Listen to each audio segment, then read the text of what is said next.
jengse ko class 10 gi mensuration exercise to ne question number 1 dagi mathang follow ko ne question number 10 baudi khoi complete oi gare ko kana gumba jeng hokde basing video list sangaga thirga jeng ko question number 11 da haise kani yengom find the area of largest circle to find the area of largest circle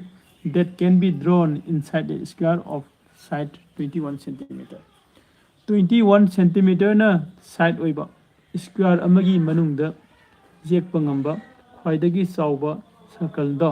adugi area do putho haiba ko circle nama ko kadagi manungda jekatoba 21 centimeter na side oiba square amagi manungda haibadi sida square am leire ko square am leire khalase square draw tawse sigi square sigi manungda draw tawba ngamba khwaidagi chawba circle hairagadi ko si loina touch tawtui natra si loina touch tawduini sumne ko sina touch tawba jaga se magi sigi side sigi center do oina touch tawtuini karigino side sigi loina square oi bani eko adudi magi radius to kya orani circle gi radius se circle gi radius se sigi p di ba side side amagi asang mo kya p gi ba side amagi asang mo se 1 centimeter ne hai adudi sigi radius se koi phange kya phange 21 by 2 yani ka sina radius orani 21 sina diameter ne ka question da haira mi se sine 21 centimeter square du gi manung da draw to bangamba khwai dai circle da adugi area putho haibni ka adudi je kadre circle da magi diameter se square du gi side to oirani haise akoi dum khangi kamaina ko sida yengo sida su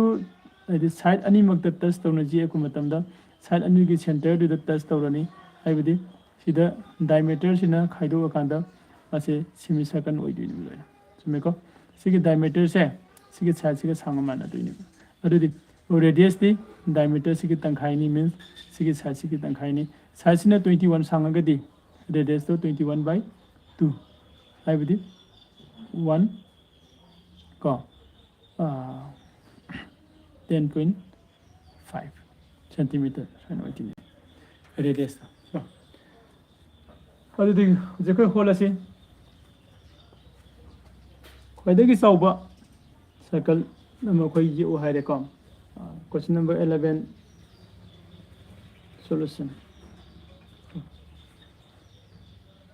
here diameter se kya ore khwaidagi chawba circle asi manu jek pangam gado diameter se khoi ngasai do square sigi side to oirani ba ko the diameter of the largest circle circle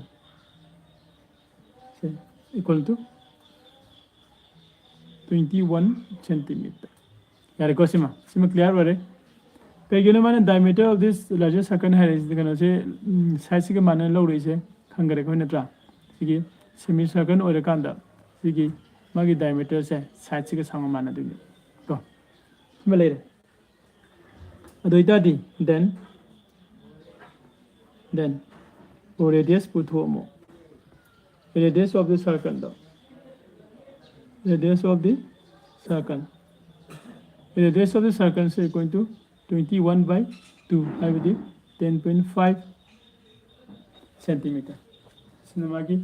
radius order adi mana sigi circle sigi area putho have ne khode radius le di area di line putho na tra and now area of circle se kya ho raha ne ko pi r square hai bane pi ki value di 22 by 7 r की value दी 10.5 into 10.5 को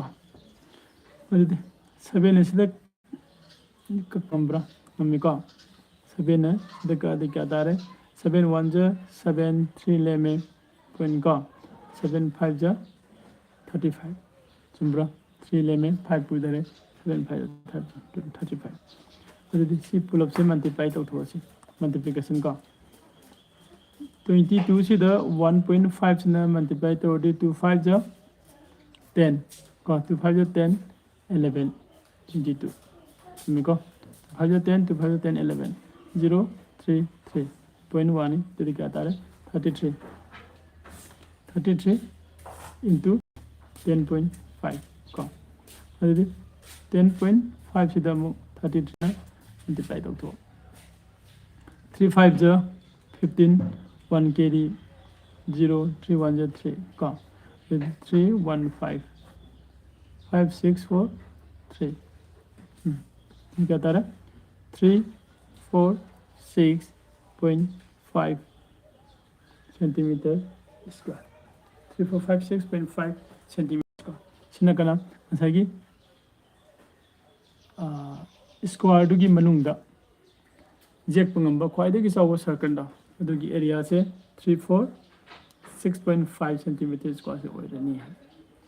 यार को अदुदी कोई मथंग दा question number 12 हम हर minute से को